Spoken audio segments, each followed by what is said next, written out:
جينا نعيدكم بالعيد بنسألكم ليش ما في عنا الأعياد ولا زينة يا على أرضي محروقة أرضي حرية Assalamualaikum warahmatullahi wabarakatuh. Waalaikumsalam warahmatullahi wabarakatuh. Bagaimana kabarnya dari semua? Alhamdulillah, luar biasa. Allahu Akbar. Baiklah. Sebelum kita mulai tahap pengenalan tentang proyek penguatan profil pelajar Pancasila atau disingkat P5. Nah, ini sebenarnya nanti ada tambahannya lagi P5, P2RA. Apa yang P2RA itu? Ya, pelajar rahmatan lil alamin. Nah, tapi yang kita bahas kali ini adalah yang proyek penguatan profil pelajar Pancasila. Ya, apa saja nanti akan kita paparkan ya di slide berikut. Ya, tapi sebelumnya mari kita sama-sama berdoa dulu. Ya, kita berharap semoga Allah berikan kemudahan pada pembelajaran kita atau pemaparan materi hari ini. Ya, mari kita berdoa.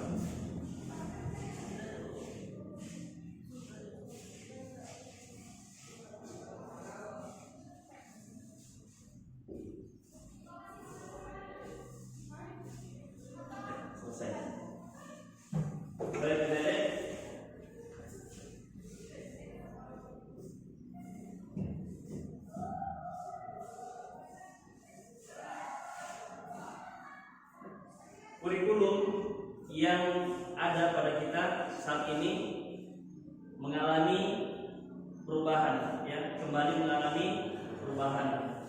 Yang dulu ada yang disebut kurikulum 75, maksudnya kurikulum tahun 1975. Kemudian beralih lagi ke kurikulum 2006 atau KTSP. Ya, KTSP. Kemudian dari 2006 ganti lagi kurikulum 2013. Ya, tidak sampai di situ. Dari kurikulum 2013 kemudian beralih lagi kurikulum 2013 versi revisi. Ada perbaikannya lagi. Ya. Nah, kemudian belum lama pada tahun yang lalu kembali dirilis yaitu kurikulum Merdeka atau Merdeka Belajar. Jadi baik di tingkat satuan pendidikan yang ada di Dinas Pendidikan maupun Kementerian Agama, semua diwajibkan untuk melaksanakan kurikulum ini. Akan tetapi ya keberadaannya bertahap, ya bertahap, tidak sekaligus seperti yang ada di madrasah kita yang tercinta ini. Seperti itu. Tidak sekaligus kelas 7, 8, 9 diterapkan itu, tidak. Tapi tahun ajaran baru yang ini tahun ini ya atau tahun 2023-2024 ya kurikulum Merdeka baru diterapkan pada kelas 7 ya pada kelas 7 ya. Adik-adik masih ingat kemarin ada festival Binago ini ya. Nah, itu bagian dari proyek penguatan profil pelajar Pancasila seperti itu ya. Jadi seperti itu kenalan singkat tentang apa itu proyek penguatan profil pelajar Pancasila. Berikutnya latar belakang. Tentu dalam melaksanakan suatu kegiatan atau suatu program sudah barang tentu ada yang latar belakanginya, ya latar belakangi. Apa permasalahan yang ada sehingga akan dibuat satu program itu? Pasti ada masalahnya dulu, ya. Dan masalah di sini tidak seperti yang kita ketahui adalah masalah yang negatif, tidak, ya, bukan seperti itu.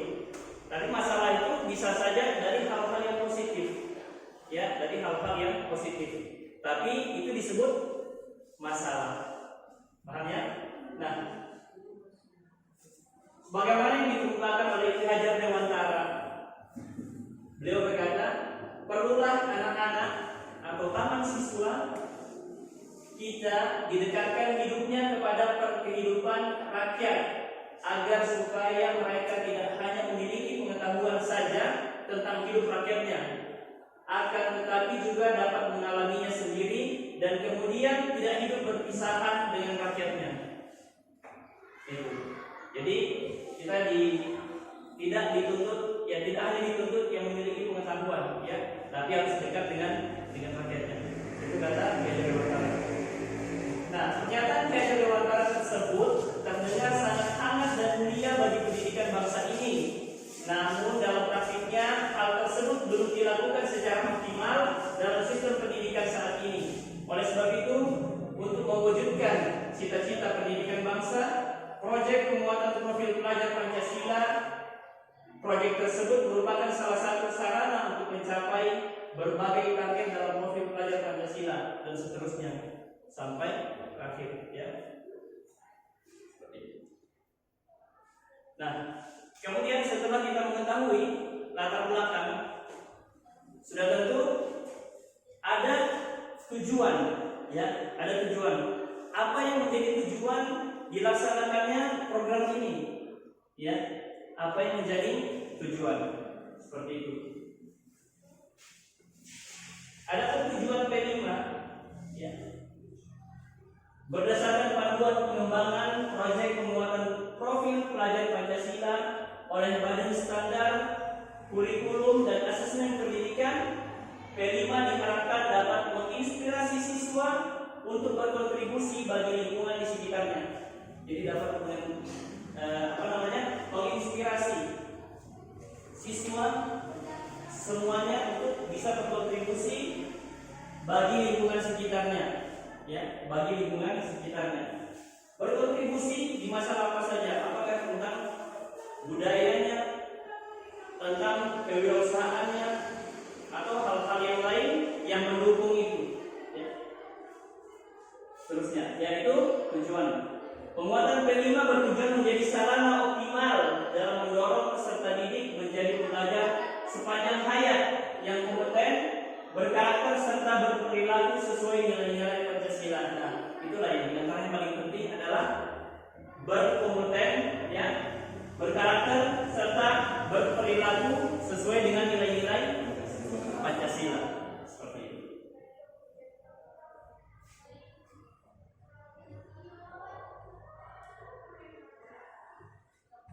Ya, apa saja komponen-komponen yang terdapat dalam profil pelajar Pancasila berikut, ya. Ada 6, ya. Ada 6. Yang pertama, beriman, bertakwa kepada Tuhan Yang Maha Esa dan berakhlak mulia. Ya, beriman, bertakwa kepada Tuhan Yang Maha Esa. Seperti itu. Dan berakhlak mulia. Kemudian yang kedua, berkebinekaan global. Berkebinekaan global. Yang ketiga, bergotong royong. Keempat, mandiri. 5, bernalar kritis. Dan yang keenam, kreatif. Ya, kita dituntut untuk itu. Tapi yang poin yang paling penting adalah beriman, bertakwa dan berakhlak mulia. Kenapa? Alasannya adalah kalau seseorang itu sudah menanamkan keimanan, ketakwaan serta akhlak yang mulia di dalam dirinya, maka insya Allah 5 poin yang mengikuti itu akan mengikuti seseorang yang menanamkan sifat beriman dan bertakwanya tadi serta berakhlak mulia. Ya, jika dia beriman, bertakwa dan berakhlak mulia, sudah tentu dia pasti menjadi pribadi yang berkebinekaan global. Sudah pasti dia akan menjadi seseorang yang mudah untuk bergotong royong. Dan dia juga mandiri, bernalar kritis dalam hal-hal yang positif tentunya, ya. Dan kreatif, ya. Dia kreatif dalam rangka, ya, mengembangkan potensi yang ada pada dirinya. Berikutnya,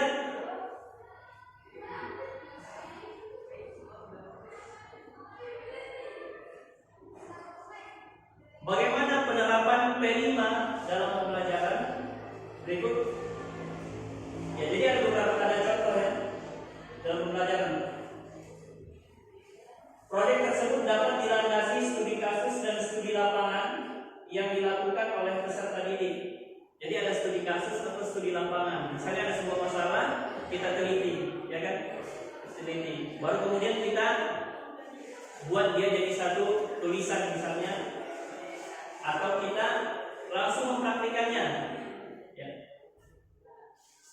Proses tersebutlah yang dapat memberikan kepekaan mereka terhadap berbagai isu sosial yang terjadi di masyarakat. Isu sosial yang adanya kepekaan kita. Jadi kita ketika ada kejadian-kejadian di sekitar kita, ada kepekaan, ya, kita bisa menghadirkan tadi, masuk di nalar kritis kita. Oh, ini kenapa terjadi seperti ini? Ya, dalam kehidupan sosial seperti itu. Ya, kita lanjutkan. Ya, ini berikut beberapa contoh ya. Proyek pemberdayaan lingkungan dan konservasi air misalnya. Air-air ini di Ternate sering terjadi krisis air bersih karena mata air mengering. Kemudian Pak Abdullah sebagai tenaga pendidik menyarankan tema gaya hidup berkelanjutan dengan topik konservasi air. Nah, ini salah satu contoh proyeknya. Nah, jadi maksud dari P5 ini aksi secara nyata kita atau kalian sebagai siswa-siswi. Aksi nyata bagaimana kalian bisa ada kontribusi pada masyarakat, ya, atau misalnya Bapak sempat baca kemarin itu ada dia buat satu proyek tentang di satu dusun di desa itu, ya, ibu-ibu itu dia gemar menanam kembang, ya, bunga. Kalau bahasanya kita di sini bunga, ya. Jadi dia adakan 100 pot bunga untuk ibu-ibu, misalnya ibu-ibu PKK Desa Mengkudai, ya, misalnya begitu. Ya, kemudian itu dia sebarkan. Gitu. Nah, kalau ini dia mengambil tema apa? Gaya hidup berkelanjutan dengan topik konservasi air. Seperti itu ya. Nah, selanjutnya pada proyek ini siswa belajar tentang siklus air lalu menyelidiki penyebab keringnya mata air. Ya, jadi dia menyelidiki, dia cari di berbagai bahan sumber di berbagai sumber yang ada. Kemudian dia teliti apa kira-kira penyebab mengeringnya mata air, ya, itu. Dan selanjutnya tenaga pendidik kemudian menghubungi dinas yang berkaitan dengan itu, DLHK, ya, Dinas Lingkungan Hidup, ya, untuk mendapat bantuan bibit pohon dan seterusnya. Kemudian proyek pengelolaan gurita untuk ekonomi kreatif. Nah, di sini ada contohnya, ya, Ningsih, seorang siswa SMP yang tinggal di desa Nelayan Gurita. Di sekolah, guru Ningsih merancang proyek profil bertopik detektif gurita.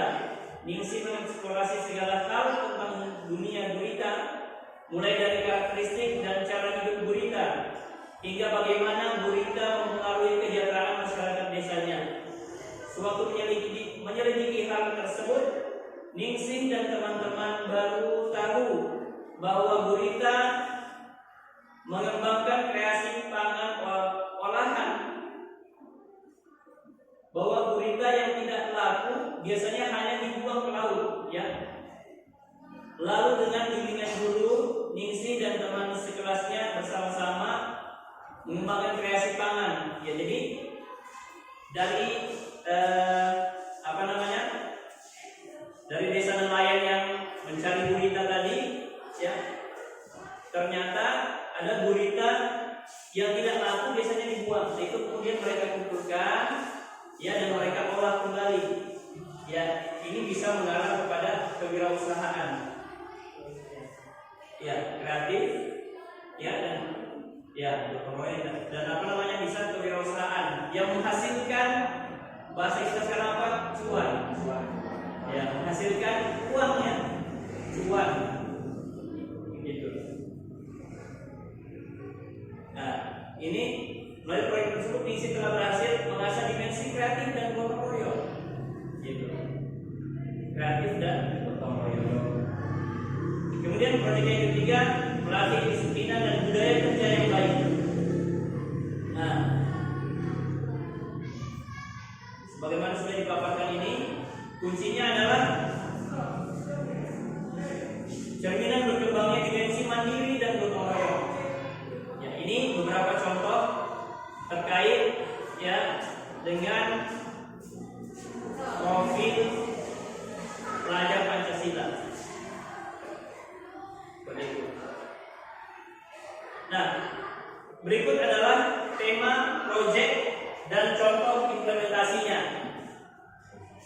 Tema proyek implementasi itu adalah apa? Implementasi penerapan. Penerapan. Jadi misalnya kita sudah belajar di kelas, kita implementasikan di luar, maksudnya diterapkan.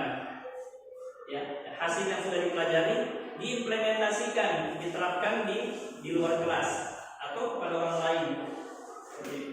Nah, gaya hidup berkelanjutan, topik konservasi lingkungan, gerakan peduli sampah untuk cegah banjir, itu sudah dilakukan anak-anak PNR. Luar biasa. Cegah banjir, walaupun akhirnya banjir lagi. Tapi kan kita itu namanya bentuk pencegahan kan? Bentuk pencegahan. Kalau bukan kita siapa lagi? Kalau bukan sekarang kapan lagi? Seperti itu. Kemudian kearifan lokal. Eksplorasi seni pranata acara adat Jawa. Kearifan lokal itu budaya, kaitannya dengan budaya atau makanan-makanan khas daerah. Getuk misalnya makanan Jawa, atau misalnya dinangoy, yondok dinangoan, ya toh, apa lagi? Tinutuan, alikoge, atau dari Gorontalo apa? Ilabulo, binde biruhutan dan sebagainya. Intinya yang berkaitan dengan daerah itu kearifan lokal, budaya atau makanan khas. Kemudian tema proyek Bhinneka Tunggal Ika apa itu? Topik kerukunan antar agama. Ya, kerukunan antar agama. Kemarin Audia sempat meneliti tentang rumah Mokuya. Ya, luar biasa. Itu kaitannya dengan Bhinneka Tunggal Ika. Apa Bhinneka Tunggal Ika? Berbeda-beda tetapi satu juga. Berikut yang keempat, bangunlah jiwa dan raganya, mencari solusi untuk masalah cyberbullying yang marak di kalangan remaja. Ya, kita bangun contoh sudah terbentuk kemarin apa? Satgas apa? Ya, Satgas perlindungan anak ya. Ya, itu sudah terbentuk. Nah, di sinilah tujuan. Sebenarnya yang sudah dilakukan itu semua ada kaitannya dengan kurikulum Merdeka. Terlebih khusus dalam proyek ya. Kemudian suara demokrasi. Yang kelima, eksplorasi sistem musyawarah yang dilakukan masyarakat adat tertentu untuk memilih pemimpin. Dilakukan tidak di madrasah? Apa contohnya? Pemilihan ketua OSIS. Ya, itu sudah dilakukan. Ya, suara demokrasi. Atau pemilihan apa saja itu yang kaitannya dengan itu. Ketua kelas yang dalam lingkup kecil di sekolah, ketua kelas, ya. Kalau agak besar lagi, ya di situ ada pemilihan ketua OSIS, wakil ketua, kemudian bidang-bidangnya masing-masing. Nanti ada lebih kecil lagi PNR, mungkin ada BTM dan lain-lain. Ya. Yang keenam, rekayasa dan teknologi membuat desain inovatif untuk menjawab permasalahan di sekitar satuan pendidikan. Sudah dilakukan juga di sekolah kita. Apa? Buat desain kemarin ada pelatihan apa? PDGD. Apa kepanjangan PDGD? Pelatihan desain grafis dasar. Ya, alhamdulillah ternyata di madrasah kita yang tercinta ini, MTS Negeri 1 Pulau Pondok Timur, banyak yang sudah kita lakukan sebelum adanya kewajiban P5 P2RA ini untuk satuan pendidikan. Ya, kita sudah action terlebih dahulu. Seperti itu. Kemudian yang ketujuh, kewirausahaan. Ya, membuat produk dengan konten lokal yang memiliki daya jual. Disebutkan di contoh yang tadi, di satu daerah nelayan gurita ya. Anak-anak sekolah tadi mengambil gurita yang akan dibuang. Kemudian dengan gotong royong mereka mengumpulkan itu, ya, kemudian diolah yang ada nilai jualnya. Itu disebut dengan tema project kewirausahaan. Kemudian kepekerjaan, ya, kepekerjaan di sini adalah khusus bagi madrasah aliyah kejuruan. Karena apa? Karena mereka memang disiapkan atau dipersiapkan untuk sudah ada lapangan pekerjaan untuk mereka ketika mereka selesai dari sekolah itu, dari MA itu. Itu kawasan industri sekitar Jakarta. Itu contohnya budidaya dan pengolahan tanaman lokal Betawi. Seperti itu. Kalau di Pulau Pondok, alhamdulillah ada satu MAK ya. Di MAK di Lolak. MAK ya, di Lolak itu juga ada perkebunan mungkin. Ada perkebunan dan sekolah itu sendiri, kalau Pak Guru tidak salah ingat, dia juga ada lingkungan perkebunan sendiri. Jadi dia bisa pengolahan tanaman lokal yang ada di daerah situ.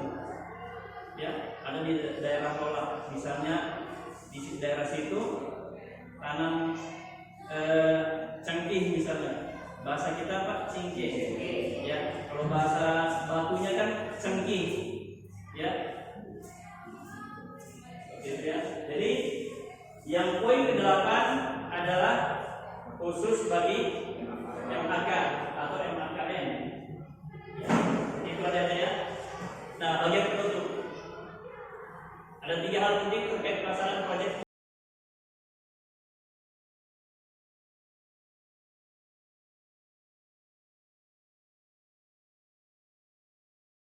penguatan profil pelajar Pancasila. Itu ini penjelasannya 3 poin itu.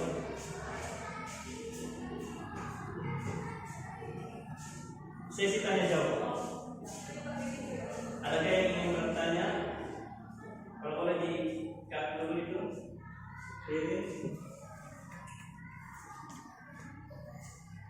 يا مكة بث الأنسام فضيوفك